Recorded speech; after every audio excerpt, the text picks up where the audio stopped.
such a beautiful theater, such an amazing and, kind audience.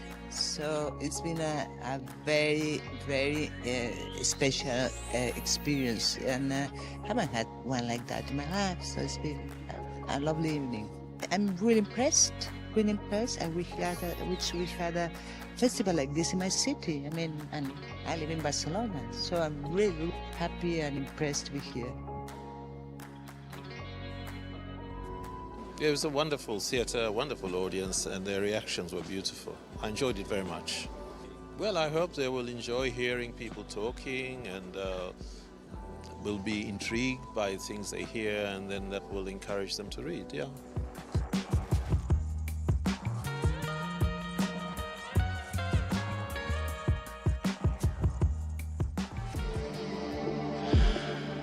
I was here last night as well. That's an amazing audience because people are really, I suppose, curious about literature and really well read, and the place is so beautiful, and really it's an extraordinary festival, and it's also a beautiful town. Probably literature cannot change the world, but it can change the night. In other words, if you have a book, a good book, and it's 9 o'clock at night, then all the fears and all the things about the night can go, because you can spend the whole night just reading it. And so it is really a form of delight, more than it's a form, for example, of duty. So we take the word duty out, put in the word delight, and just say, find a book, and you will really, we're talking about pleasure.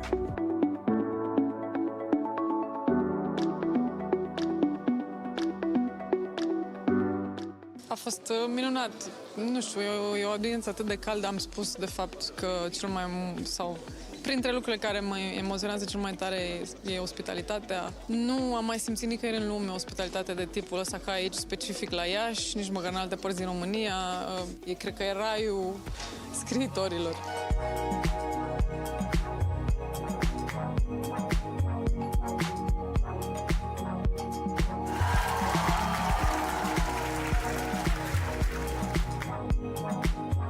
Theatre with these people, and that they really feel books and writing and stories in their heart, and it's worth travelling the whole world for. So it was worth the long trip, and I'm just glad to be part of the festival at all.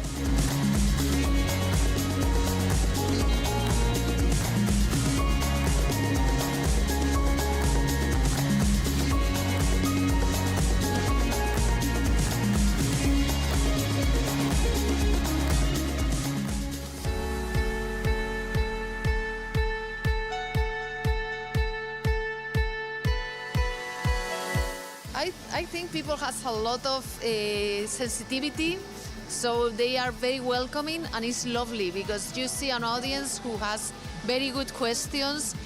They have a sense. Bine ați venit la cea de-a 4-a seară FILIT, Festivalul Internațional de Literatură și Traducere, ediția 13-a, Iași, 22-26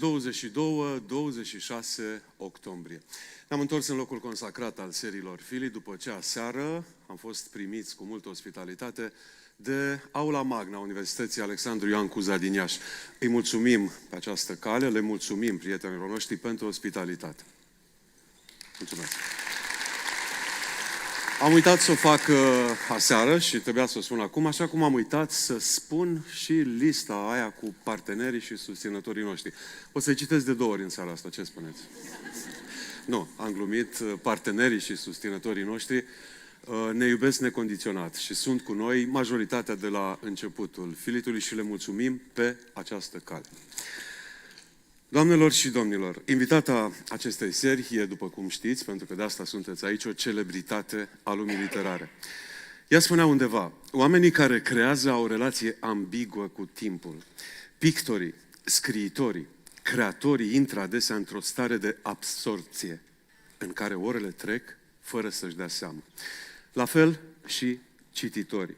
Vreau să vă mulțumesc vouă, cititorilor, cei care sunteți un public minunat, care faceți ca FILIT să fie minunat. Vă mulțumim foarte mult!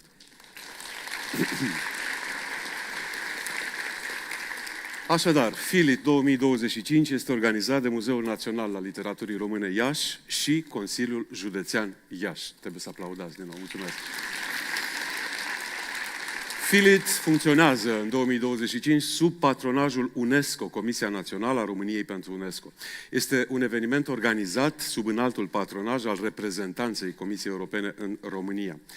FILIT 2025 se desfășoară cu sprijinul Primăria Municipiului Iași, Inspectoratul Școlar Județean Iași, Patrimoniu pentru Comunitate, CELA, Programul European Connecting Emerging Literary Artists, Institutul Polonez, Ministerstwo Kultury i Dziedzictwa Narodowego, adică Ministerul Culturii și Patrimoniului Național Polonez, Institutul Adam Mickiewicz, Julius Group, Cărturești, Mob Expert, Noir Coffee Roasters, Hotel Unirea, Volvo, Aqua Carpatica și domeniile Sâmburești. Mulțumesc!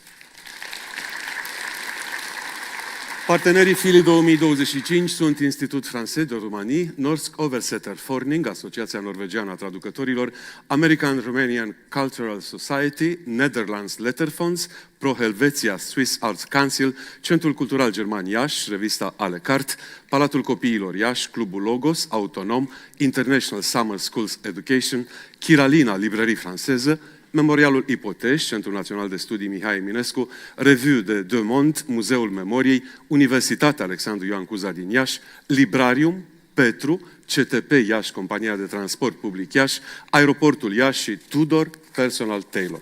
Mulțumesc încă o dată! Editurile partenere în frunte cu Polirom, editura de aici din Iași, Humanitas, Humanitas Fiction, Humanitas Junior, Art, Artur, Black Button Books, Casa Cărții de Știință, editura Cartier, Curtea Veche, editura Fides, Lebăta Neagră de Publishing House, Litera, Nautor, Nemira, Storia Books, Tracus Arte și 3. Le mulțumim chiar dacă cumpărăm cărți de la ei. Le mulțumim și lor. Mulțumim mult! Partenerii media foarte importanți în aduce știrile cu ce se întâmplă la FILIT sunt Ziarul de Iași, Wink Public Multimedia, Radio Hit 94,9, Iași TV Live, Radio România Iași, Asociația Răsfoiala, Matca, Scriptor, revistele Muzeului Național al Literaturii Române Iași, Viva FM, TLM și TVR Iași. Partenerii locali a ediției 2025 sunt mulți și e bine că sunt mulți. Acaju, Cuib, Negruzi, August, Birzon, Bindu, Bistro la noi, Breeze Casual Dining, Cafeneaua noastră, Cafeneaua veche, Chez Amis, Fica, Fum Barbecue and Beer, Frateria Mignon, Fratelli Group, Helix, Iasiro, Manifest, Panere, Retro Cafe, Șotăria, Teos Cafe, The Beginning Iași, The Trumpets, Treaz și Nu, True Fine Coffee și Liceul. Vă mulțumesc! Iar acum, să trecem la cea de-a patra seară FILIT. Tracy Chevalier s-a născut în 1962 și a copilărit în Washington. A părăsit Statele Unite în 1984, stabilindu-se în Anglia. După ce a lucrat câțiva ani ca redactor într-o editură, a obținut un master în literatură. A debutat în 97 cu romanul Albastru Pur, ce s-a bucurat imediat de un succes răsunător. 2 ani mai târziu a apărut Fata cu cercel de perlă, considerat de Publishers Weekly fenomen editorial, atingând în scurt timp cifra record de 1.000.000 de exemplare vândute. În 2000, lanțul de librării Barnes & Noble i-a acordat premiul pentru una dintre cele mai bine cărți vândute în Statele Unite. Romanul a fost recompensat cu premiul cititorilor revistelor People, Time și Elle. În 2001 a publicat un al treilea roman, Îngeri Căzători, o frescă a Angliei eduardiene, aflat luni de zile pe lista de bestsellere din Anglia. În limba română, la editura Polirom, au apărut mai multe ediții. Albastru Pur, tradus de Fraga Cuzin, Fata cu cercel de perlă, tradus de Horia Florian Popescu, Îngeri Căzători, Doamna și Licornu, Simetria de temut, tot de același Fraga Cuzin, Făpturul Iitoare, traducere de Nadim Vlădescu, Ultima fugară, Ona Franz, La marginea livezii, Veronica de Niculescu. Dar și Un singur fir, în traducerea aceleiași Vali Florescu, și Sticlăreasa, o carte care a determinat-o pe traducătoarea ei, Veronica de Niculescu, să se urce în avion și să plece la Veneția. Aș vrea acum să le aplaudăm pe Veronica de Niculescu, dar și pe Nadine Vlădescu. Știu că se află aici undeva în sală. Și pe ceilalți traducători și traducătoare care ne înlesnesc accesul la aceste capodopere literare. T-ul din FILIT, știți de unde vine, de la traducători, așa că facem o reverență în fața lor. E firesc. L-am aplaudat, iar acum trebuie să vă spun cine e gazda serii. Ioana Bâldea Constantinescu, e născută în 79, scriitoare și jurnalistă de cultură și realizatoarea unor interviuri senzaționale. A scris și volume Dincolo de portocali, Nautilus, Poveste pentru Maria și Castelul din orașul meu. A publicat de asemenea proză scurtă și eseu, a lansat ioanabâldea.com, iar din 2023 moderează Cu Voce Tare, un podcast al editurii Litera. Traducerea simultană în această seară va fi asigurată de prietenele noastre, Sorana Lupu și Oana Francescu. În aplauzele dumneavoastră, Tracy Chevalier și Ioana Bâldea Constantinescu.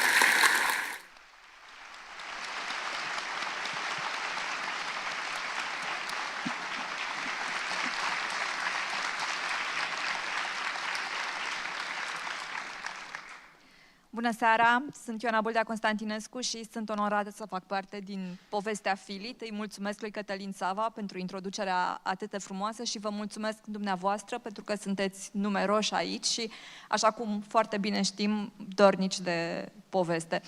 Vom trece mai departe într-o conversație în limba engleză, care, după cum vi s-a spus deja, va ajunge la dumneavoastră mediată de Oana Francescu și Sorana Lupu, cărora le mulțumesc și eu la rândul meu. Ms. Chevalier, welcome amongst, as you will undoubtedly discover once more tonight, some of the most versatile, warm and well-read audiences of the bibliophile world.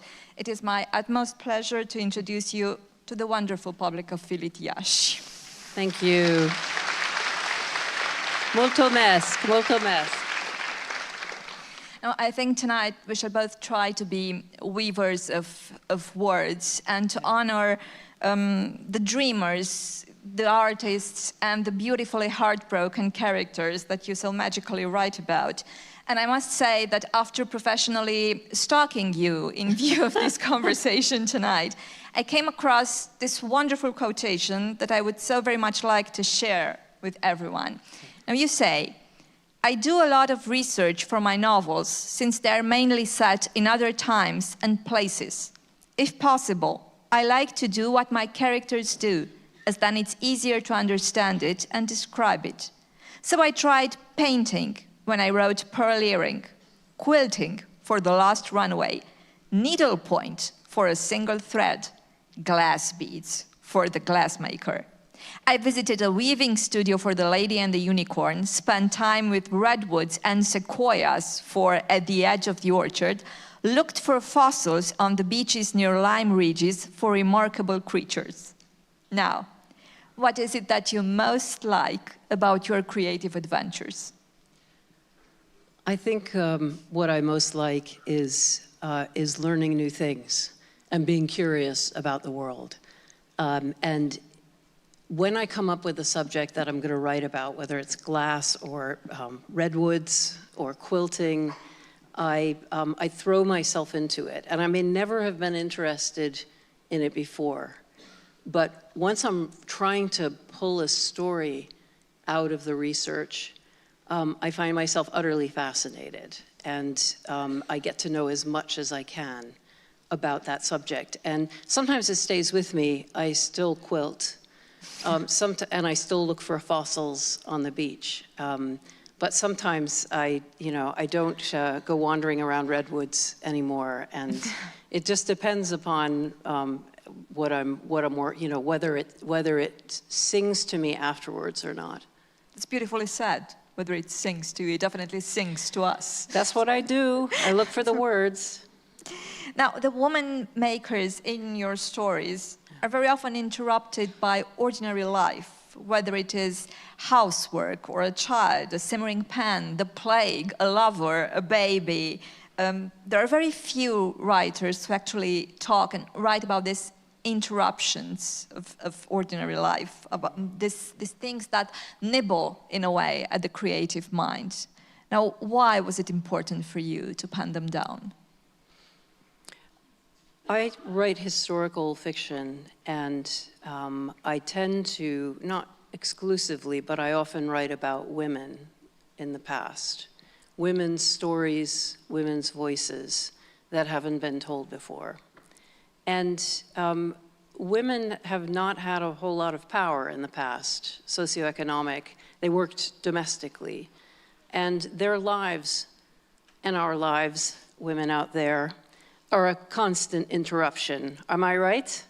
We're constantly having to do things and juggle things and multitask.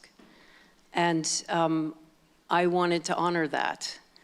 Just as Johannes Vermeer, the painter, honored women in his many paintings and of women performing domestic tasks, whether it's pouring milk or putting on a necklace or writing a letter or playing the lute.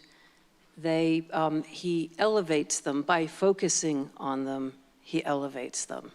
And that's what I wanted to do in my books too. Well, I think you definitely succeeded, and you were one step ahead of me because I was planning to get to Vermeer a bit later. But now we can go back to him later. It's fine. Now that we got there, I think we simply cannot avoid the subject or putting it forward, because I think you will be forever tied in the reader's memory to Vermeer's painting and to the way in which you brought Greed and her pearl earring and her entrapment actually to life. However, you survived your big breakthrough as a writer, and you went on to write more intriguing and fascinating novels. How did you pull that off? Pull off writing after Girl with a Pearl Earring? Exactly, because it's a very high standard. It became worldwide known so fast, and it was very easy for you just to stay up there tied to it. But you climbed even further. You kept imaginatively traveling. It was a little scary. I really didn't expect the book to be the success that it became. I thought it would sell a few hundred copies to families and friends, family and friends, and then it would disappear. And so it was a little surprising when it took off, and which was great but scary. And when it became a success, so many people said to me, you should write about the Mona Lisa next. You should write about a Picasso painting next. How about Van Gogh? And I thought, oh no, I don't want to become that writer, the writer who always writes about a painting or an artwork and... A typecast writer. Yeah, a typecast writer. I want to write what sings to me, what speaks to me. And so I wrote a novel set in a cemetery in London instead of a painting. So, and I think people were startled, and critics, if writers tell you they don't read their reviews, they're lying. They do read the reviews, and the reviews of my novel, Falling Angels, after Girl with a Pearl Earring, the critics all said, wow, this isn't about an artwork. Is this by the same author?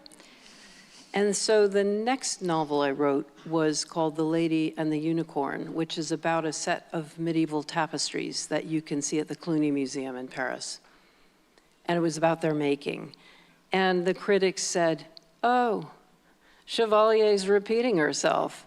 And I thought, you can't win, so you do have to ignore the critics after a while and write what feels like the right thing to do. Well, I'm very glad you mentioned The Lady and the Unicorn, because whenever I go to Paris, I made it a habit of visiting Cluny, and I think I only missed it once when it was closed for renovations. Yeah, and they're beautiful. One thing that always stays with me, a line that always stays with me, is that wonderful quotation, that magical quotation from a sermon delivered on the 17th of December, 1402, by Jean Gerson, who said that beyond these five senses that we experience outside of our bodies, there is this sixth sense, which is the heart. Now, how is it like for you to write as you do, both for and about the sixth sense? In that particular book, or just in general? For the heart? I think you do it in general. Do I write for the heart? I do write for the heart. But I write for the heart of the readers. because the readers are the most important thing to me. I see writing as a contract between me and you. And a book is only half done when I've finished writing it. It's completed when you read it. And we have a mind meld. You know, I may be far away in London, but melding, you know, our minds are coming together. And that's what the heart is. Maybe that's the sixth sense, is actually the reader. That's in wonderfully the literary field. You know, there are other things too, but you know, you could say the sixth sense is religious. It could be a lot of different things, but in terms of books and the literary world, it's the reader. I think that really deserves applause. The Oh, no. sixth sense. No.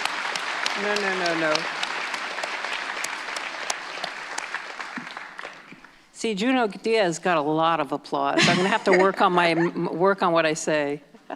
I really enjoyed. I watched, as I said, I was a professional stalker lately, and I really enjoyed a video of yours in which you talk about quilting, actually.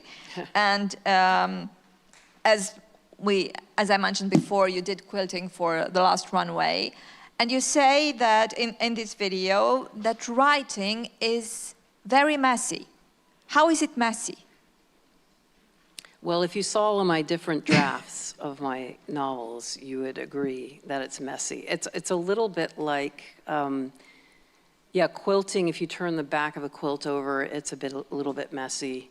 But embroidery is really messy on the back, or it can be. If you're really good, then it's not so messy. But for me, any kind of creation is not just the first act of creation, but recreation over and over again. It's about writing and editing, and a good percentage of getting a book to the place where it needs to be is about rewriting the terrible stuff you've written already. You know, the first draft is usually pretty rough, and so I need to go over it, fix the big things, and then fix the smaller things, and on and on. And I liken it to different grades of sandpaper.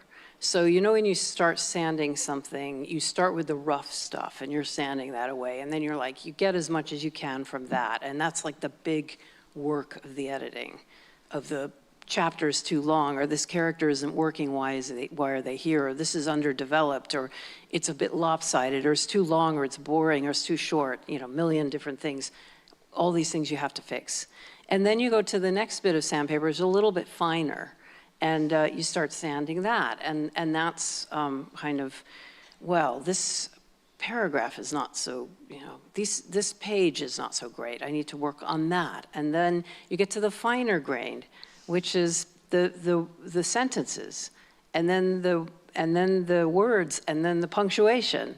So each one is a little bit finer. And by the time I get to my final draft, sometimes I'm just crossing out a comma, and then I go back and put it back in, you know, and that's my editing, is just like, how does this feel? And it's about smoothing it the way sandpaper does, going from the rough down to getting it smooth, so that the idea for me is when you're reading it, you're not thinking about the writing. I mean, there is some writing out there that's really flashy, and you notice the metaphors, you notice the long sentences, the very complicated constructions, and I don't write like that. I write in a way that I want it so smooth that you're just keep reading because you want to find out what happens. You care about the characters, you're curious, and you don't get stopped by a surprising metaphor or something that's clunky.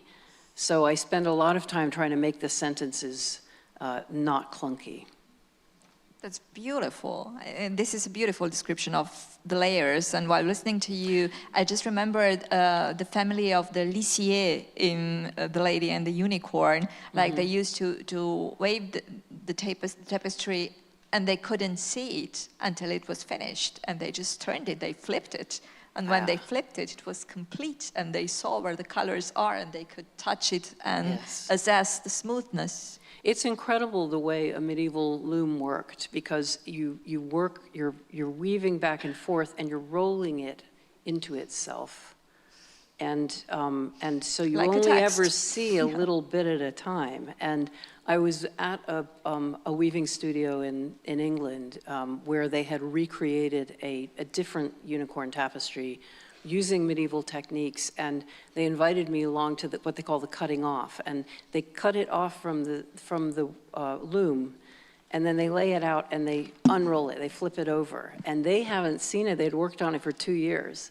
And they'd only ever seen a little bit at a time. And it was this breathtaking moment of, is it going to look okay? And it looked great. It looked great, but it's a huge risk. And for me, it's a bit like that. It's not exactly like that, because I can read the whole book that I've written, but I'm most of the time focusing. I'm kind of going in and out of focus. And so I'm looking at a sentence and then or looking a little bit further out at a character, and then I'm trying to reread the whole thing and look at it and go, does this actually work as a whole?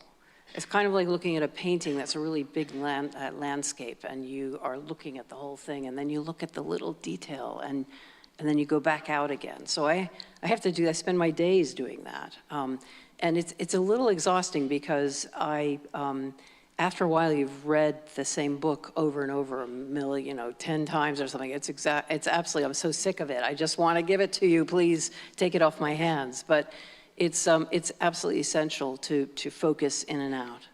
But what you're describing is your very own camera obscura, actually. Yes, a little bit. A camera obscura is this little pinpoint that takes a scene and it goes through it, and it projects it onto the back wall or whatever you're projecting it onto, but it's flipped and upside down and flipped, and you have to use mirrors to flip it around. I think you mentioned it because Vermeer may have used a camera obscura when he was painting. And you wrote about it, and I think the thing that made that novel famous, you are the one who actually spelled it out beautifully, is that you managed to write a novel that sounds like a painting. Yeah. If that isn't magic, what is? I was very lucky. I have Vermeer to thank, wherever you are, sir. Up there, down there, in the middle, waiting somewhere. His paintings have always fascinated me. From the first time I saw a poster of Girl with a Pearl Earring on my sister's wall. I was 19, I was visiting her in Boston, and I walked into her apartment, and there was this gorgeous poster, this gorgeous painting, and I completely fell head over heels for that girl. At first, it was the beauty of the way her cheeks and her forehead and her nose are sculpted. It just looks so real, and yet ethereal and otherworldly. And the blue and the yellow was just gorgeous. And then her huge eyes and her liquid lips, and then that pearl, which just punctuates it. It just sets it. In fact, I write in the book that if you don't have the pearl, the painting was not complete until the pearl was painted. And if you have a copy of the book with the painting on it, put your thumb, you don't have to do it right now, put your thumb over the pearl, the painting becomes a completely different painting and not half as powerful. It's really something. But I saw it at my sister's. I bought a poster of my own, and I kept it. I hung it everywhere I lived. For 15 years after that, I had the idea for Girl with a Pearl Earring. But by that time, I'd gotten really interested in Vermeer's paintings, and just the way he focuses, most of his paintings are in one corner of the same room over and over again, just little variations. And a woman doing something on her own. I found it magnetic. And the idea that he could make something so powerful and so simple. When I had the idea to write the book, I thought, okay, I want to make sure that I follow his instructions. And his instructions are less is more. That is something I live by now. I never wear a lot of jewelry. I wear earrings or I wear a necklace. That's it. I don't wear both together. You're very welcome to. Everybody's welcome to. It's just me. But I find that it's very, the way he paints, cutting out so that what is there you really look at and you really notice the colors and the beauty of it. I thought, okay, I'm gonna write simple, spare sentences. It's gonna be told from one point of view. It's gonna be linear. It's not gonna be experimental. It's gonna be short. There was a pragmatic reason for all of these things too. The day I started research on the book, I found out I was pregnant. And I thought, I gotta get this done before the baby comes. And I don't write fast, but that I did write fast because I thought I need to simplify things, and that fits perfectly with Vermeer. If you're gonna write about a Vermeer painting, write the way Vermeer paints. Because what a writer is always looking for, and it's magical and difficult to pin down.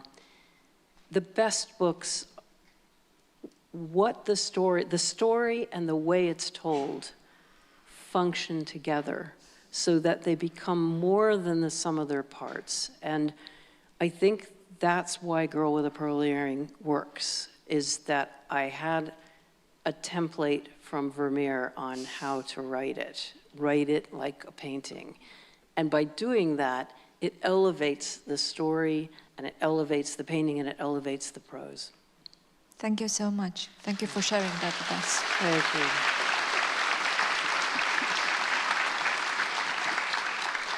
Now, I personally will definitely get back to the jewelry part. I'm highly interested in that. But before that, I'd like to share with the audience this wonderful life project that you started in your 20s when you decided to see every Vermeer painting that you could spot in this world. And Vermeer died at 43. He left 11 surviving children and 35 plus minus 2, if I'm not wrong, paintings. And you managed to see all of them. That's not very many. You know, you can go to New York and not see... Not compared to Rembrandt, but... But you can go to New York and see 8 of them in one day, because there are a couple at the Frick and how many at the Met. There's and then you 3 just in DC. Wander down to Washington, D.C., and you can see 4 of them. So you've got 12 already. The Rijksmuseum. That's a third of them. Yeah, Rijksmuseum has a lot. They're all in the United States on the East Coast, and also in Europe. But there's the isolated ones, the Dublin, the Edinburgh. Yeah, you know your Vermeers, don't you? I even know that you managed to see the Boston one, the concert, before it was stolen. Yes, the Isabella Gardner Museum. It was a heist, almost as bad as the Louvre. The other day, somebody broke in and they stole the Vermeer and a landscape by Rembrandt and some other paintings, and they've never been recovered. But I happened to manage to see it because my sister lived in Boston. I visited her a bit, so I saw it a couple of years before it was stolen. And so I was able to take that off. But I took my time. I went around, and actually I cheated a little bit because some of them are in places like Dresden, which I wouldn't normally go to. But there were exhibitions of Vermeer, and first in The Hague, and then there was some in there's one Spain, I think. Yeah, there was one in London, and then I finally had seen all of them except for one, which is the Dresden of a girl standing at a letter reading, standing at a window reading with a letter. With the letter, the one with the letter. Yeah, that's she's reading a letter. It's yes. Beautiful. She's wearing a black and yellow bodice, and her face is reflected in the window. It's just stunning. And it was at the Prado at an exhibition, and they contacted me. This was after Girl with a Pearl Earring had been out for a few years, and they contacted me and said, would you come and speak about Vermeer? And I said, that depends. What Vermeers do you have in the show? And when they told me that was in the show, I said, I'm there, I'm coming. And it wasn't because I wanted to speak, it was because I wanted to see that painting. So I finally saw the last one. And then actually after that, you know, they're always looking for a Vermeer. So they're always saying, go and look in your attic and see if there is one, because maybe there's more than 36. And there was one that they didn't know if it was a Vermeer or not. And now by then, Vermeers have become so expensive and so valued because there's so few of them that this one, they did a real number on it in terms of science. They did all of these scans and measuring the kind of canvas it was and taking flakes of paint and analyzing them, and they decided it was a Vermeer. And they sold it at an auction in London at Sotheby's. And I contacted the man who was in charge of all this and said, can I come and see it? And he let me come and see it. And then I said, can I come to the auction? And I went to my husband and I went to the auction. I sat on my hands because I don't really have 30 million pounds to pay for one painting. It went for 30 million pounds. But it was great to see it and complete. I still have my complete list. So now I need to have another list of a different painter. I haven't chosen one. I've never, Vermeer is special to me, so it's very hard for me to replace his paintings with somebody else's as an attempt. But I highly recommend it if you're happy to travel to the States right now, which we can talk about later. But at least come to London and Paris and Amsterdam. You'll see quite a few there. Now getting back to the jewelry, because we left that one pending. Yeah. There's Venetian beads and pearl earrings and the necklace in A Mon seul désir that you write about. So the jewelry always speaks in your novels about raw and unadorned emotion and desire. And I was wondering, how is it like to strip all these characters of their gems and actually carry their naked inner lives in your mind all the time? Wow, that's quite a question. I was just busy thinking about jewelry and how I didn't realize that my characters wear jewelry that much, do they? It's interesting because jewelry is something, I do wear something every day. And if I go out of the house without earrings or a necklace, I feel naked. I completely understand. And I don't know. I mean, I'm curious. I'd actually like to see the women and men, if you wear jewelry. Does anybody, raise your hand if you feel similarly about that. Come on, don't be shy. See? Yes. Why do we do it? Why is jewelry important? And it's interesting because I was asked to speak at the Victoria and Albert Museum about pearls, at a panel about pearls, because they were opening it's not Dior, it was a Cartier exhibition. And when is this happening? It happened in April. Oh, you cannot save me a seat. And I thought, I don't know anything about pearls. And I said, of course I do, of course I do. They wanted me to talk about jewelry, and I thought, okay, pearls. So I asked all my friends, what do you wear and why do you wear jewelry? And almost all of them said, it's definitely not for other people, it's for me.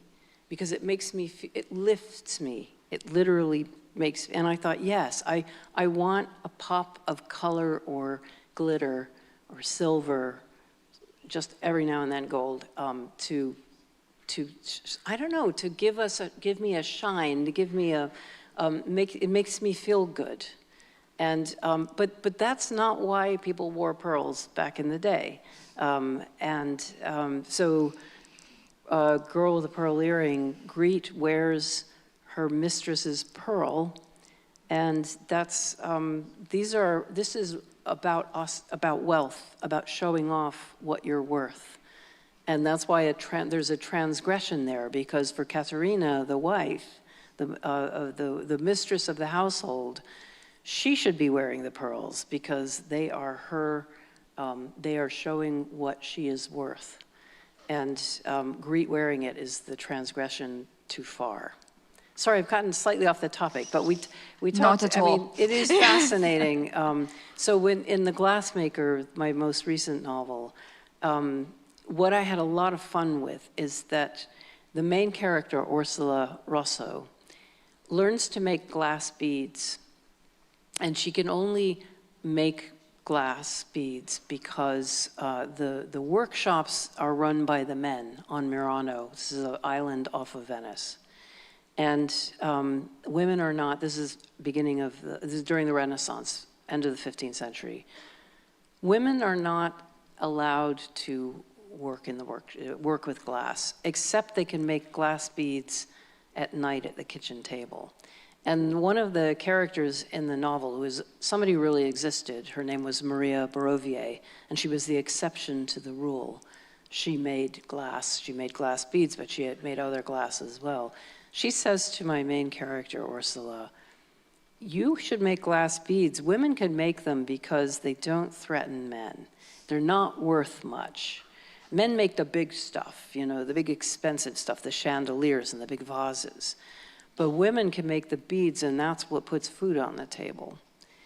And what I loved was Ursula's making glass beads, and after a while they become so valuable that she makes a necklace for Empress Josephine, Napoleon's wife, and that is considered every bit as valuable as a string of pearls.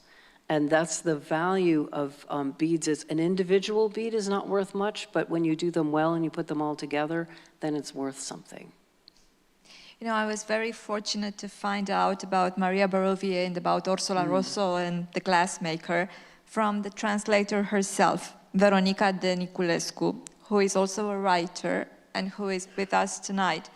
And I would very much like to give her an applause because she did a splendid job with them.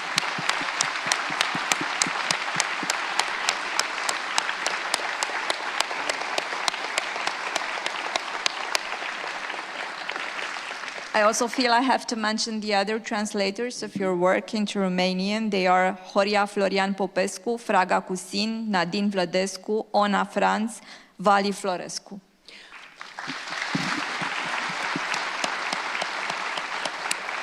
I am really grateful to them because without them, I am nothing in Romania. So, you know, they have brought me to you, and we owe them a great debt of gratitude. Definitely.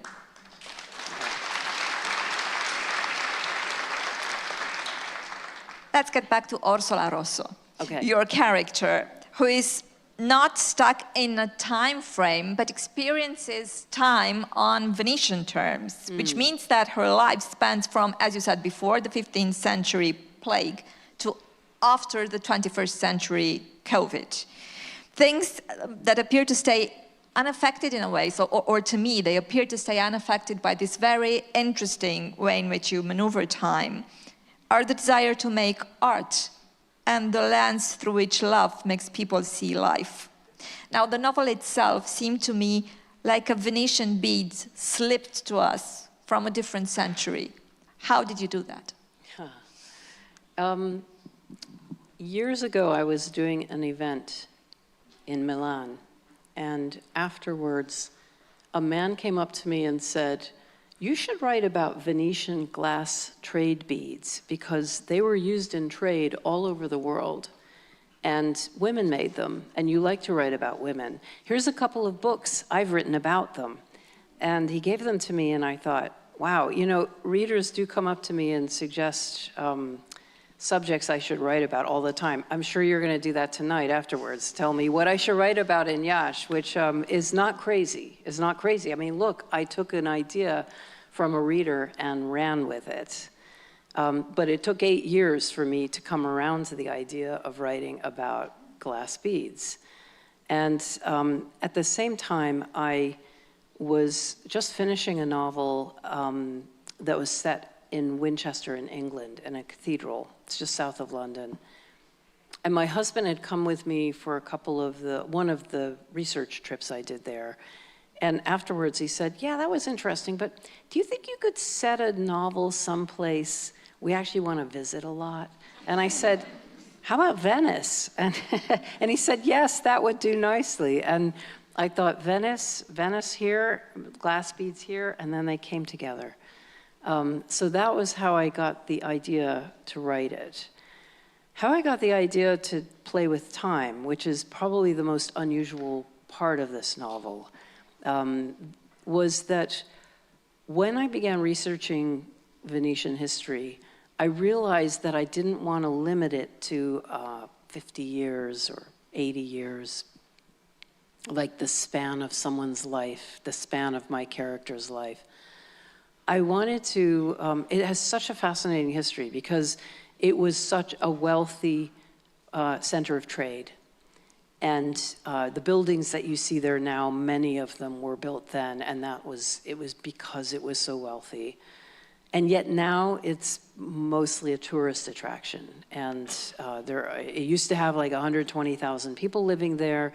Now it's under 50,000. And the Venetians who live there say it's a city that's dying because they don't have enough doctors and hardware shops and people who can fix your washing machine. They have to get to the mainland for that. And it means instead all of the resources are going towards tourism. And it's very depressing for them. And I thought, how did it go from being what it was to that? I got to cover that. I wanted to start in the late 15th century when this one particular bead is invented by Maria Barovier, and I want to go all the way to the 21st century, to whatever is happening to us now. This was in 2019, so now you know what was going to happen to us a year later, to all of us. I didn't know that at the time, that there'd be such a thing as COVID, but we'll get to that. So 500 years of history. And, but I also thought, you know, I don't have to write about descendants of my main character. I've created this woman, Ursula Rosso. She's 9 years old in 1486. I want to stay with her. I want to stay with her family. I don't want them to die and then have to care about descendants. But this is a contradiction. How am I going to solve this? And I really didn't know what to do. And then I was in Venice researching. And one night I was lying in bed pondering this conundrum. And I suddenly thought, well, they just don't die, do they? They just live for 500 years. Or maybe they're not 500 years old. They skip time. Like a stone skimming across the water. They and we, the readers, are here, and then at the end of a chapter, the stone skips down 100 years. They're still around relatively the same age. And they know this is happening. It's called time alla veneziana. It's time, Venetian time. Because if you've been to Venice, you know what I'm talking about. It is a magical place. Where time stops. Where time stops. You feel like time stops, and you don't care. You stop caring about what's going on in the world. You just want to have another gelato and look at the gorgeous paintings and ride a boat and look at these wonderful, wonderful buildings and the gorgeous light there. So I thought, okay, that's what's going to happen. And it is a little unusual, but I promise you, if you haven't read it yet, it's still a Tracy novel. It's very much grounded in what we started out talking about, everyday life. Doing laundry, looking after children, falling in love, going to the market, making glass beads at the kitchen table at night. All of those things, it's very, very real, very real. You get your hands dirty. But they just happen to look up and 100 years have passed, and they could care less because they're focusing on their glass and on their families. Now, when I first wrote the first draft and I showed it to my editor, she read it and she said, Tracy, how come they're not dead?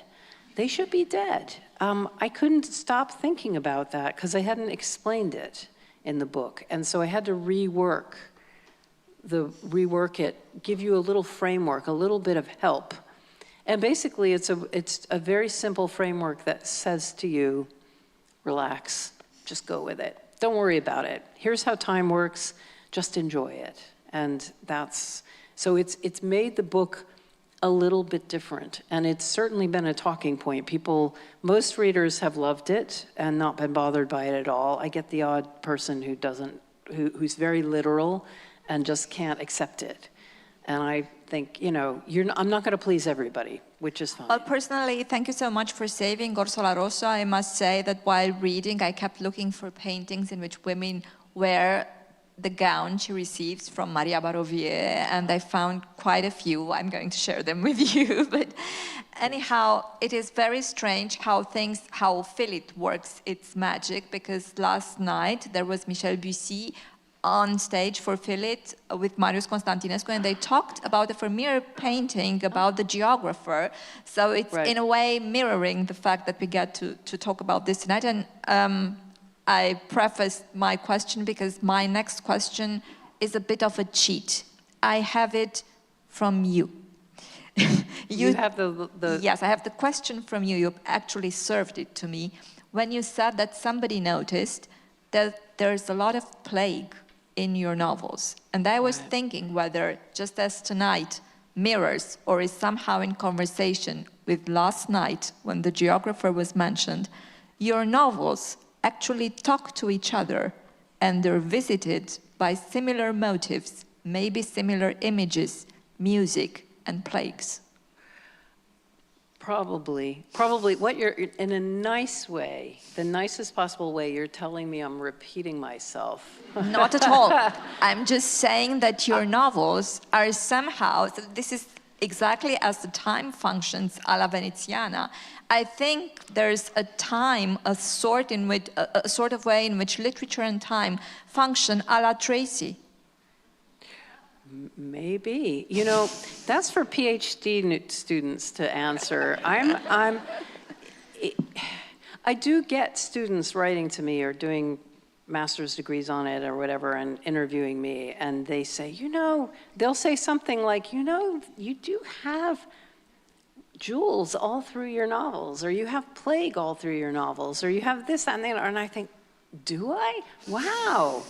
I hate to say it, but this might be lowering the tone a little bit, but my sister once pointed out that I seem to have siblings. Dalliances al fresco quite a lot. Sex outside, for those who, you know, the Anglo-Saxon, seems to happen in most of my novels. And I was like, I didn't notice really? that, but now that you're mentioning. I didn't know. I had no idea. But I suppose, you know, think about your grandmother knitting. She tends to make the same jumper. Not exactly the same jumper. She'll use different wool, different colors. Maybe the needles are bigger or smaller, so it's tighter or it's larger. Maybe the collar is a little different. The sleeves are slightly different. But it looks like your Nana's jumper. If you think about actors, Leo DiCaprio is Leo DiCaprio in every film. I'm not saying that he doesn't act. He does. He acts very differently in them. But he looks like himself. He has mannerisms like himself. And we go to see him because he's Leo DiCaprio playing whoever he's playing. So there's an essence of a person in whatever they do, whatever they create. And that's the same in writing. So I know, I don't deliberately do it. I don't sort of think, I really want to focus on the plague in all of my novels. I don't think like that. I don't have a plan. I don't have a master plan of what my novels are going to be like. I just write a novel, and then I write another novel, and then I write another, and I focus on the story that I want to tell at the time. And I'm not trying to think, is this a Tracy novel? Are they going to recognize it? I just do it. I just do it. And it's kind of for other people to figure out whether there are any patterns there. I'm sure there are, because I'm Tracy all the way through. Exactly. I think while you successfully avoided being typecast, as we talked in the beginning, you did create identity, which is wonderful. Thank you. You're welcome. Thank you.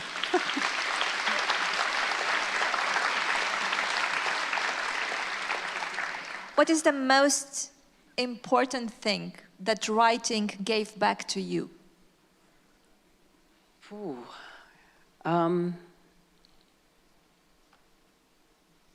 I guess reading has always been important to me. When I was a girl, when I was 3, my mother got a heart condition, and she was ill until she died when I was 8. And so I learned to read during the time that she was ill. And when I could read on my own rather than alongside my parents or teacher, I began reading voraciously. And I think it was partly because it was a means of escape, what was going on in my family, in my life. And so books became incredibly valuable to me at an early age. And that stuck with me even after the trauma of her death and my recovery and my maturing and growing up. I still found a place for books in my life, and I read every day. I couldn't imagine not reading. It would be like not brushing my teeth. And I do have to read before I go to bed. I have this theory that I get into bed and I read, and the reason I have to do it, even if I come back from a party and it's 2 a.m, I have to read a page at least, because it helps me go to sleep. It's not that I fall asleep because I'm bored or anything like that, but I think that, when we get into bed, we're still in the real world. And what we want to do is enter into the dream world. And the book is a stepping stone to that, because it's a made-up world, though it's still real, real enough. But it sort of takes your mind away from everything you've been thinking about during the day or experiencing into a completely different world. And then you go off into the dream world, and you're off. And so I have to read every night, and I read every day too, in the daytime too. It's just it's a foundation of my life, really. Thank you so very much.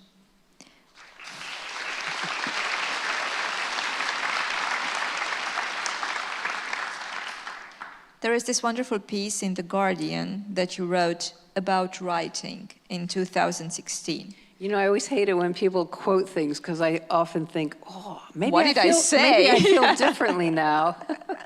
Well, I think you'll like this one. Okay. Because you said, Yeats described the writing life best when he said, "Do not hurry, do not rust. Back it too with ever failed, no matter. Try again, fail better. On a bad day, I fail again. On a good, I fail better." What are you most proud of at the end of a good day? At the end of a good writing day, I'll have got, they call it in English the zone, to get into the zone. I don't know if they talk about that in Romania at all. Yeah. There's a flow state you get into where you basically you're focused and you stop thinking about other things. So if you meditate, you sometimes get into that state. And it's really hard in this modern life to focus anymore. We are constantly distracted by our phones, by work, by people, by the demands made on us. Everybody's expecting us to get back to them quicker than when I was growing up. It's just fast, fast, fast, fast. And when I can finally stop looking at my phone and stop looking at the computer and actually focus on on the scene I'm working on, and then I can feel it when the writing kicks in and it's working. And that's always the feeling I'm looking for every day, and I don't always achieve it. But one of the things I do, and I've always done this, is I write by hand. I write, here, I'm left-handed, that's why I just moved so I can illustrate. I write in a notebook, and I use a pen, and I start in my office, but it's too close to the computers. So I leave my office, or my study, it's just another room in the house, and I go down and curl up on the sofa in the living room, and I write there. And at the end of the day, or every few days, I type into the computer what I've written. And then when I finish a draft, I print it out and I mark it up there. I don't edit online, ever, because the tactile, the connection between mind and hand is really strong with me. The force is strong here with this one. And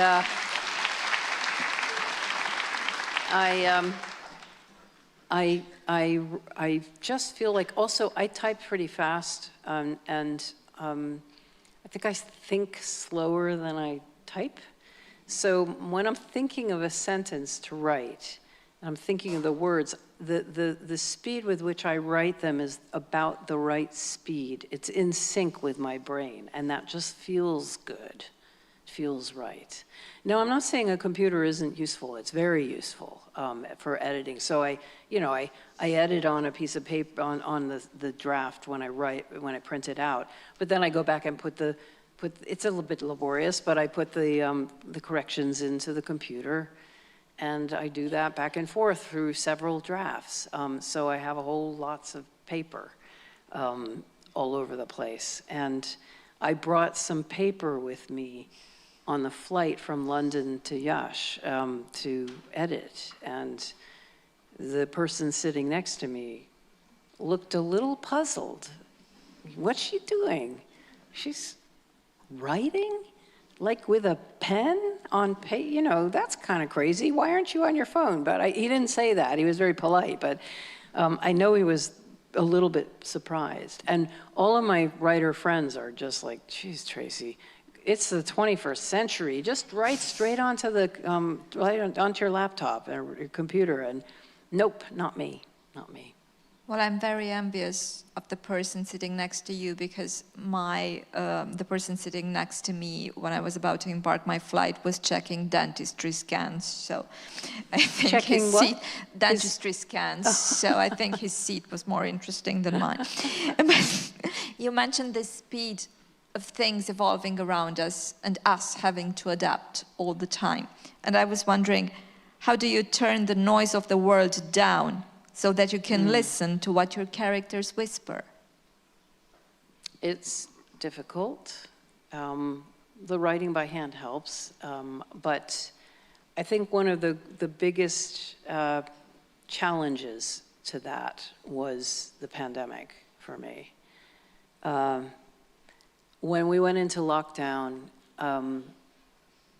at first I thought, I got to cross everything out in my diary for the next couple of months. All the meetings I had and the events I was supposed to do, gone. I'm going to be at home every night, all day and every night. Lots of time to write. Did I write more? No, I wrote less. I don't know about you, but I was way less productive during the pandemic than I have been subsequently or before. And I think, partly it was the anxiety. We didn't know what was happening. It's easy to look back and say, oh, yeah, it was. But we didn't know. We didn't even have any tests to test for COVID for several months. So, the whole thing was just mad. And I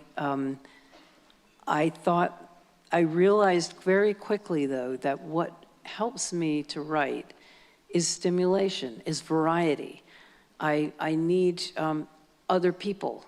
I need theater. I need walks in different places. I need travel. And I wasn't getting any of that. And so I ended up stalling. Instead of writing more, I wrote less, and I scrolled the news, and I watched terrible stuff on Netflix. And lots of us did, though. There were a few friends who wrote more. But most of us actually were way less productive. Not just writers, but I think everybody. So I can't now remember what your question was, but that's my answer. My question was, how do you turn, but it's very interesting, how do you turn down the noise of the world? But you speak precisely about this moment when what happened to all of us, the pressure of this anxiety, was the very fact that we had to live in the moment with no anticipation of the future. So I would ask you again, if you allow me to rephrase my question. No, can you actually live and write without having a future implied?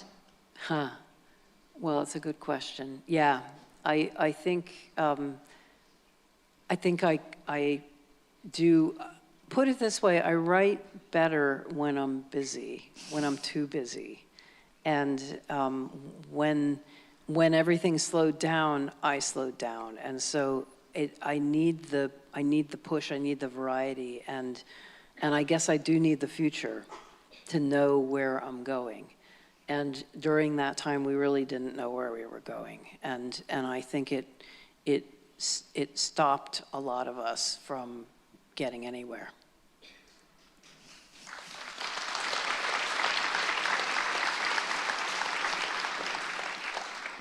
I completely understand. I think I and we need the future too. So you make people wonder at the magnitude of the world and of the worlds within us. How does this particular ability shape your own life? How does it shape my own life? Yes, being that creative, being able to create worlds for people to live in. Well, the funny thing is, I'm creative when I'm writing. I wouldn't say I'm particularly creative the rest of the time. So when our son was small, he's 26 now, so he doesn't need stories telling to him. But when he was really small, he wanted us to make up stories for him. And I dreaded that. You would think I can make up stories for my books, but I can't. I have to. But then I realized my husband was great at it, so I managed to, and I learned from my husband that you always have to put the kid in the story, or a kid very like your kid, very recognizably your kid. I see someone laughing back there. Yes, I think that you, yeah, the same. I think this has happened if you're a young person who's had the parents tell you about, well, our son is named Jacob, and my husband used to make up cheeky Jacob stories, and he got up all sorts of mischief. And Jacob loved it. And then when I tried to make up something, it didn't work until I included Jacob. So I'm not particularly creative. I really don't trust you on that. Well, you'll have to trust me on it. But yeah, I can if I'm forced to. But I have a friend who's a poet in Toronto, really good Canadian friend, and she can write poems on the spot for you. She talks to you, she asks you questions and about what's going on with you, and then she writes you a poem just like that. To me, part of your answers were poetry too. Great poems. And I can't do that. I wouldn't even know, like if I sat down and had to write a short story in public, just make it up. I don't think I could do it. But that doesn't mean I'm not creative. I'm creative in certain times and places. I see. Now, one of the things your characters have in common, I think, is their extraordinary willingness and capacity to learn, even when the lesson is very hard. Is that a particular core value with you?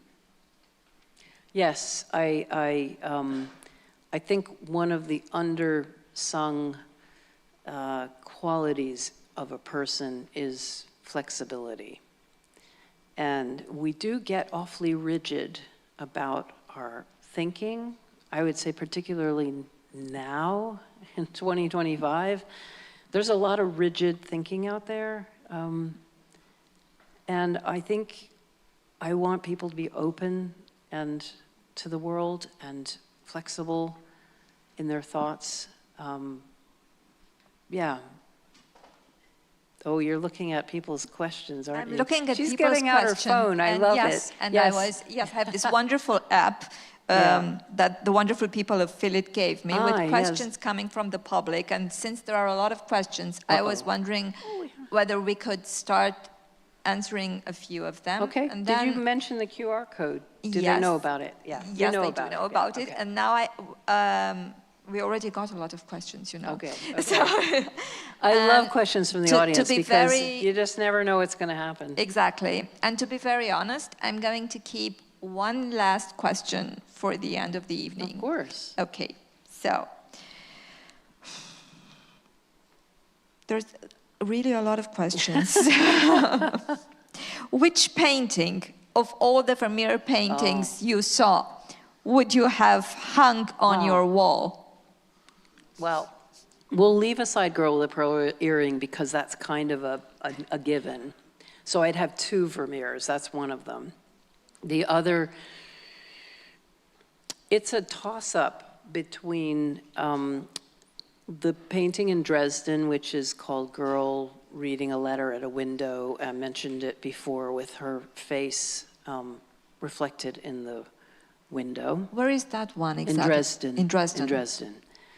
And the other is the lace maker at the Louvre. Thank goodness they didn't steal that, because then I'd be really pissed off. Jewelry, I don't mind. Off the jewels go and get broken down, and I don't know where they are now, Albania or something. But the lace maker is a tiny painting. It's like that big, of a woman bent over, a young woman bent over, making lace, and her fingers are all focused in like that.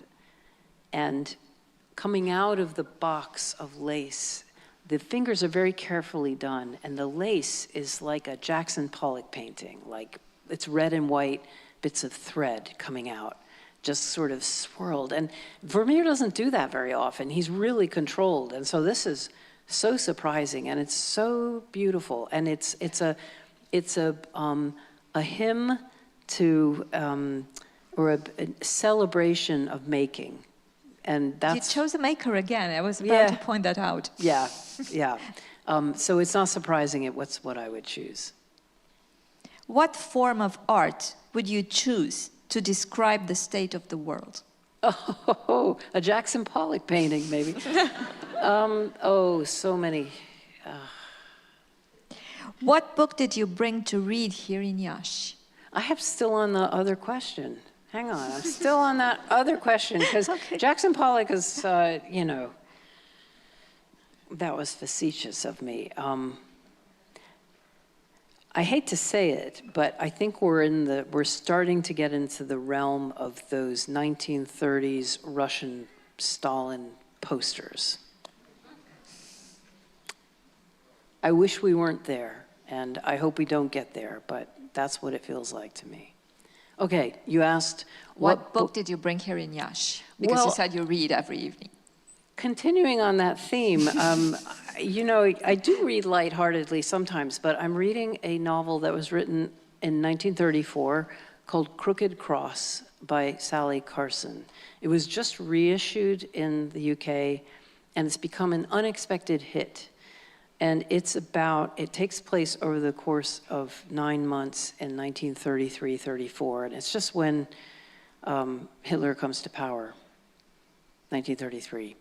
And it's about a German family and what tears them apart because of the rise of fascism.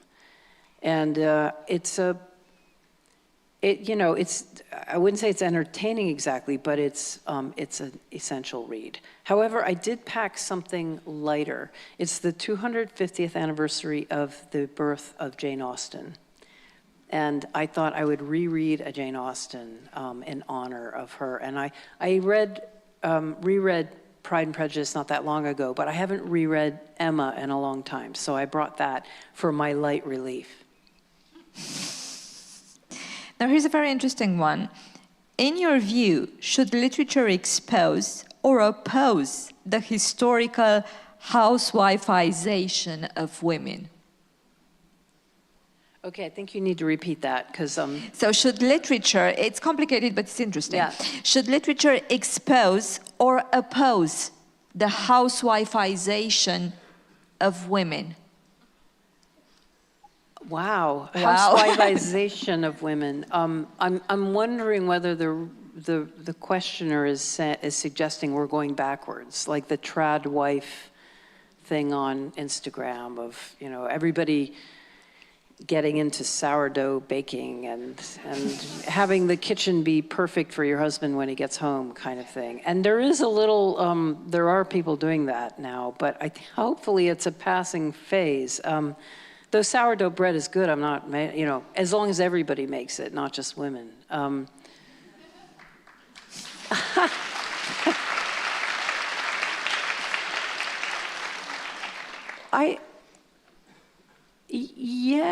in a way, literature could and should expose it, but on the other hand, I'm really wary of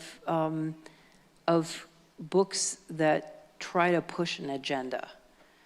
I like to be a little more subtle than that. So I hide behind history. So if I'm going to make some statement about how we're living, it's going to be layered so that you're just entertained and learning stuff about glass, and you're not necessarily thinking about the political undertones. So I slip it through, and that's the kind of work I prefer. I completely love your answer. So, if a character's silence is stronger than everyone else's words, who is telling the truth?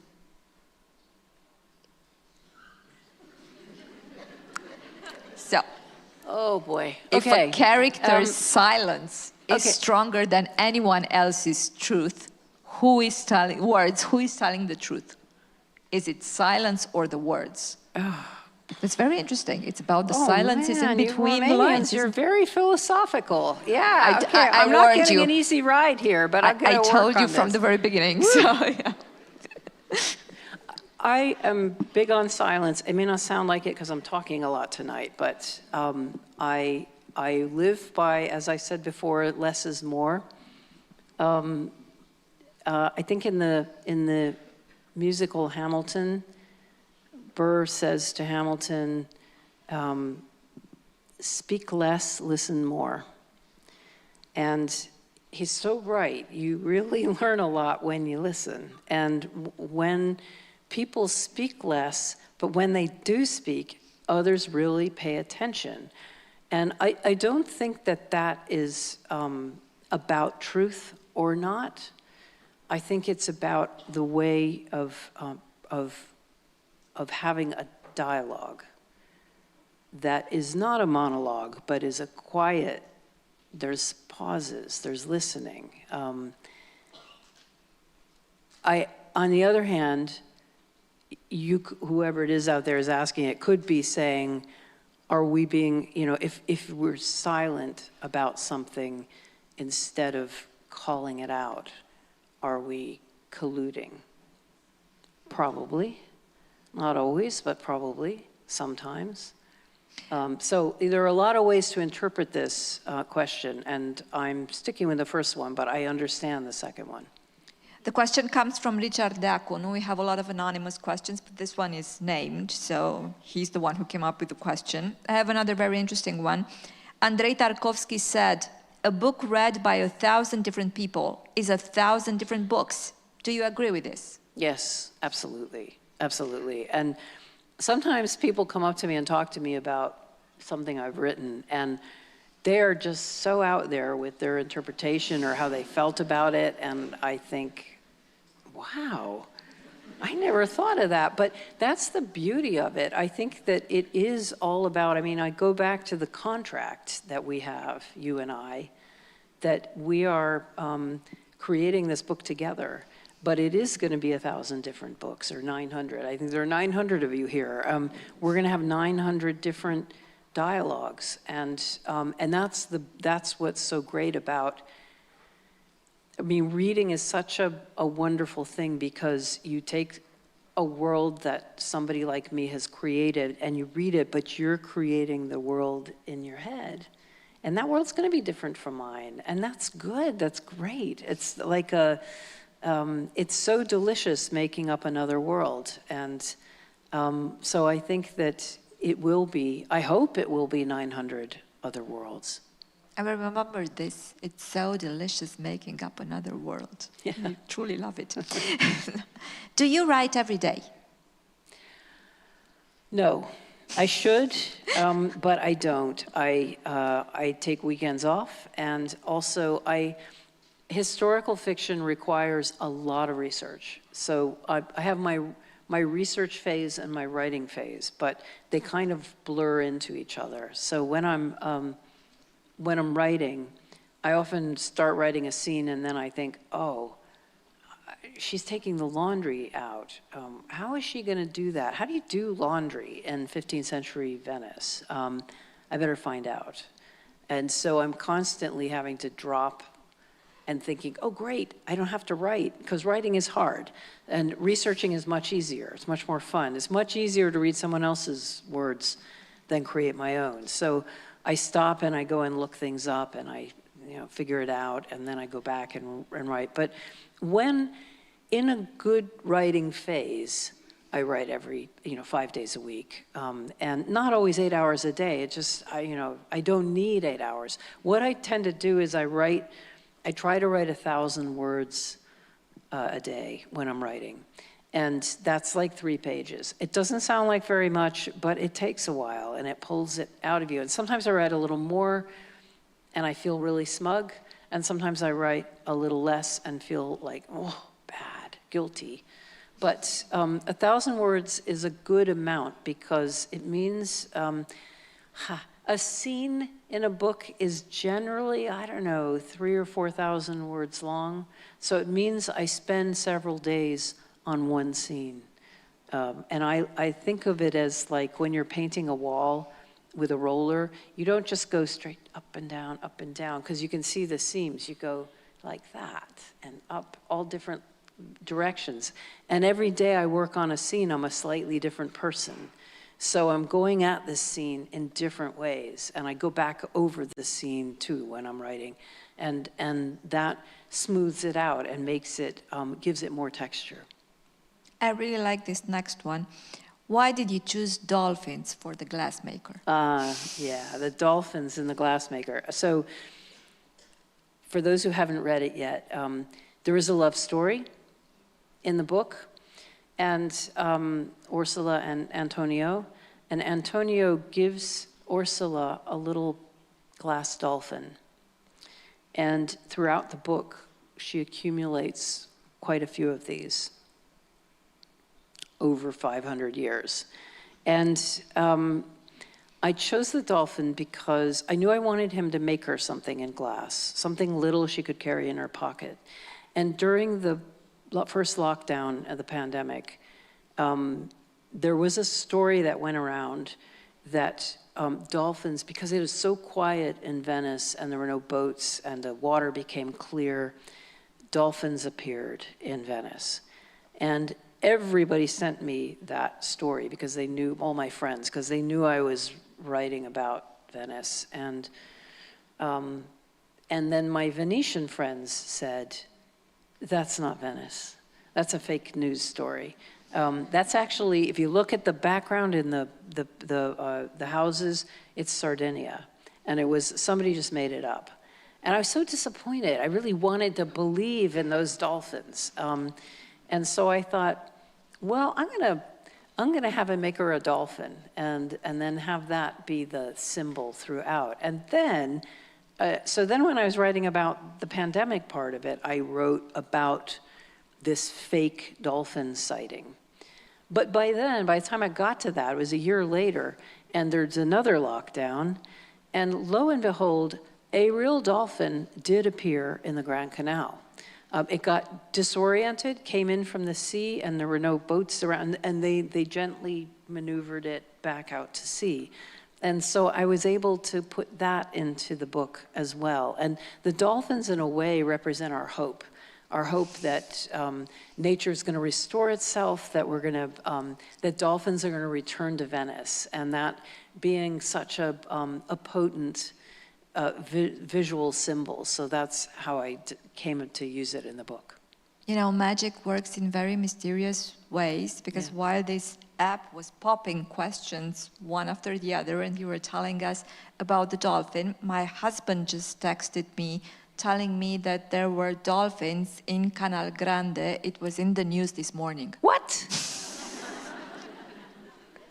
Your husband is a plant in the audience. Fake news, fake news. No, that's fantastic. I'm going to go on the news and have a little look after. So thank you, Marius, for the question, not the question, but actually the fact that, yes, hope is restored. Yeah. There were dolphins in 2021 as well. And this morning they just waved to you. So Yeah. Those are your dolphins. Now, somebody asks you, if your journal was to be found by somebody and published, what would be the title? Oh man, that is a great question. I don't keep a journal, so I can sort of step back from that. I think the only time I kept a journal was as a teenager, and it was just appalling. I found it in the attic recently and read it and thought, oh God. You know, when you're a teenager, it's just, it's so hard being a teenager. Any teenagers out there, I feel for you. It will get better, I promise you. So I don't really have a title, I'm afraid. I'm going to dodge that one. This one is very interesting. It asks you whether it is possible that Vermeer's girl was actually painted from imagination. It says, you made her feel so real. Is it possible she was painted from imagination? That's such a great question.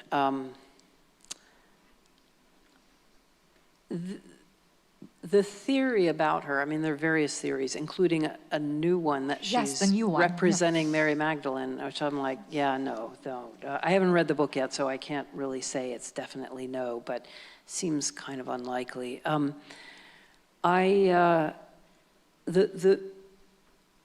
The feeling about the painting in the past has been that it's not a portrait per se, but what they call a tronie in Dutch. It's like an idealized representation of a particular type. So they would have a tronie of a musician or a tronie of a soldier, and this would be a tronie of a young woman. And I get that, and part of the reasoning is that the turban, the blue and yellow turban she's wearing is not what women would have actually worn at that time, but is kind of a costume that they're dressed up in to make them an ideal vision. And I get that, but there's something about her. The look to me is so specific. That it's hard to believe that he wouldn't have painted it from real life, that it would be a real person. Having said that, I'm now going to contradict myself. When the book came out and I started getting fan mail, I got so many people writing to me saying, you know, my daughter looks just like Girl with a Pearl Earring. My aunt looks like Girl with a Pearl Earring. Tracy, you look like Girl with a Pearl Earring. That's why you wrote the book. That was the best one. I thought, oh my God. But I started thinking about it, and people would send me photographs or then post them to me of their daughter with the turban on, making the pose, and say, see, she looks just like her. And I think, yeah, no, she doesn't. But I started looking at the painting afresh and thought, you know, the thing that's so interesting about that painting is it's really hard to tell what color her eyes are. We have no idea what color her hair is. These are two things that if you're asked to describe your sister or your mother, you would say, well, she has brown hair and blue eyes.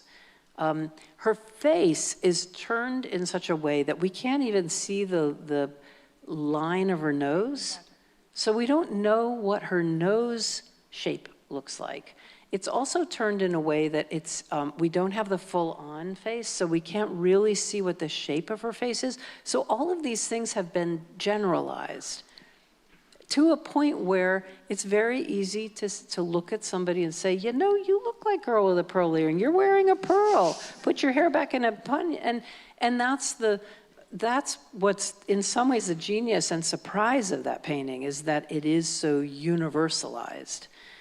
Whether that means he painted it from his imagination, I somehow doubt it, because all of his other paintings, as well as that painting, are so detailed, and the light is so carefully done, that I can't imagine being able to do that, reproduce that kind of light, the light and the shade and the colors, without actually looking at it. You know, just a small footnote, it's fascinating what you described, but one thing I owe to your novel is the fact that I realized while reading it, even though I had seen the painting so many times, that the pearl is not white. It's actually not a white pearl. It's a rosy gray one. It's sort of rosy gray, yeah. It's also painted with two swipes, two Yes. little paint, that's it. And what you Everything actually else see is is the light. done really, really, really tiny brush strokes, really carefully, and this is just 2 brush strokes. It's quite incredible. Now, this question, I really like this one, and I think I'm going to collaborate with the author a little bit. If you were a character in a Vermeer painting, what would the painting be like? And I think the actual question could be, what would you be doing? Well, I'd be writing, of course I would be. He has painted a couple of women in different ways writing or reading, but there is a woman writing at a desk, and I think I could do that. I'd like to wear the yellow and black bodice because it's quite a nice one. It's trimmed with ermine and lovely. So that's probably what I do. And I would like to have that light come in and the soft focus. He makes everybody look beautiful, and I would like that. Have you ever felt that fame put pressure on you? At the beginning, yes, right after Girl with the Pearl Earring, but I have learned to deflect it, and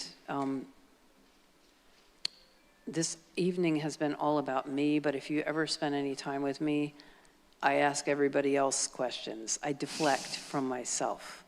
I don't want to become a monster or a diva. I just don't do that. But the pressure, so there's that pressure, but the pressure to write something innovative, new, and different is always there, but it's coming from me. And that's something I live with, and that's what keeps me going. Do you know the ending of your books when you start them? Or is it something that the story itself creates as it moves forward? Yeah, if there are any English teachers out here, I apologize for this, but I don't outline my books.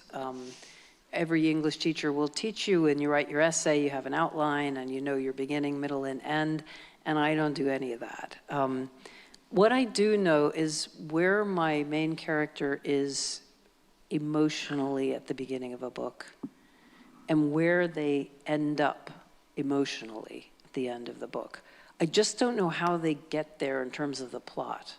But every book to me is a journey for a character. There's change, there is always change, because otherwise it's boring. The drama is in the change and how it comes about. But so I start with the character in one way, and I'll write a scene, and then I add some more characters in, and they're like, I think of them as loose threads. And sometimes at the end of a draft, I think that character isn't necessary. I pull the thread out, they're gone.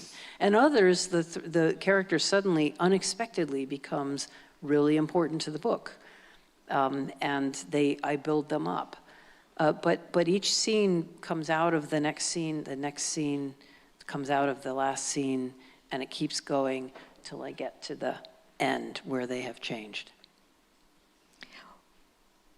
Whom of your characters would you bring to life in today's America, and what do you think their biggest struggle would be? Why would I do that to my characters? I'm sorry.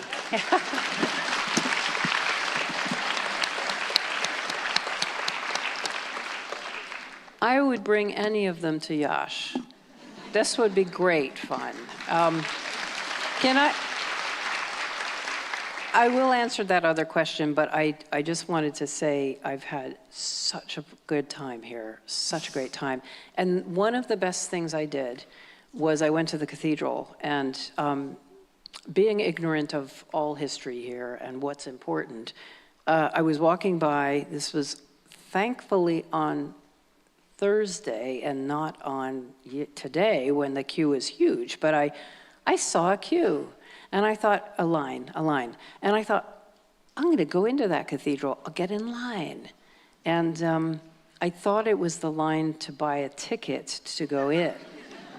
So the line was moving very slowly. And then people were writing things down on pieces of paper and putting them in envelopes, and there was money. And I just thought, what's going on? And thankfully, and then I saw the big line. I got inside, and there's a big line ahead of me, and I heard an American behind me. And I went back to him and I said, could you tell me what we're in line for? And he said, Santa Paraskeva. What? And he told me about her. He said, you missed the big party last week. 300,000 people. He showed me a picture of everybody. And he said, there are relics here, and we're going to touch the relics. We are? He said, you know, you don't have to. You could just go into the cathedral that way, just through the barricade. And I said, no, I want to do it. You know, I'm open-minded. And he said, okay, so when you get up to we got up to the case, and he said, take some cotton wool and touch it to the cloth covering it. I'm sure most of you have done this, so you know exactly. It's not like I need to explain it to you. I touched it, and he said, you're going to have good health if you put it in your pocket. So I don't have any pockets tonight, so it's in my bra. Yes, right here, over my heart.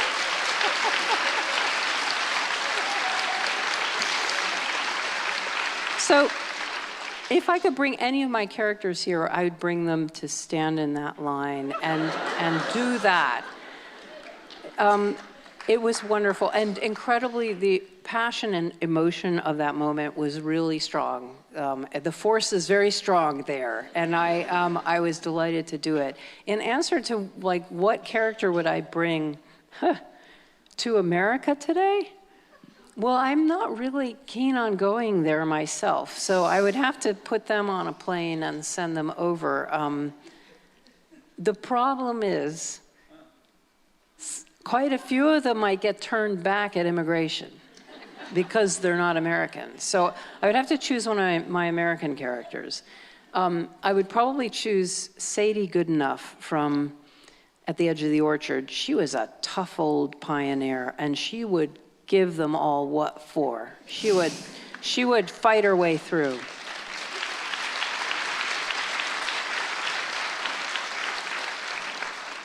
Now I have a very specific one, which is the last one I'm going to take from the audience, and then I will get back to my last question for you.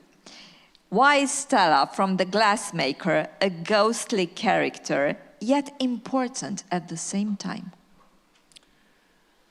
Gosh, this is really specific. So for people who haven't read it, Stella is the sister of Ursula, and she is quite ghostly. She is a toddler during the plague of 1575, which I write about. And the isolation, she's I don't want to give too much away, but the family suffers from the plague, their house is shut, and they get Stella away to another member of the family so that but she's stuck away from her family for safety for quite a long time, and it damages her. And I think it was my way of explaining some of the damage that was done during the COVID pandemic as well to a lot of our young people who are still recovering. And we, as adults, owe them an apology for a lot of what we did and didn't do during that time. And I hope they do recover. But Stella, you know, and also on a lighter note, Stella is Ursula's sister. And sisters have a kind of, you know, they kind of have a love-hate relationship. They love each other and they fight a lot. So that's how Ursula and Stella are. Now for my last question, I will commit what the Greeks would term as a hybris. So, because I will ask you a question and then explain myself. What do you think makes you a good writer? In other words, if your talent was one of Ursula's beads, how would you describe it? Okay, that is hubris. Like you're forcing me to compliment myself, which I don't like to do. So we're a little stuck. But I think I'll go back to two things. I'll go back to what I said about Girl with a Pearl Earring and the ability to match the story you tell with how you tell it and make those two work together. I think I've learned how to do that. The other thing is that if I were a bead, if my writing were a bead, if you've ever been to Murano, you'll know that the glass on offer there, a lot of it is really ugly, really kitsch. Like, why do they make this stuff for us? I don't know. But you have to push past all of that and you can find the beautiful things. And for me, the most beautiful things are the simplest things. So Ursula makes early on in the book a bead, a green bead that's the same color as the canal on Murano and Venice, the canals. And it's sort of, it's not transparent and it's not opaque, it's translucent. So you can sort of see in, but not all the way through. So there's a mystery there, but also a simplicity. So that is how I would describe my writing.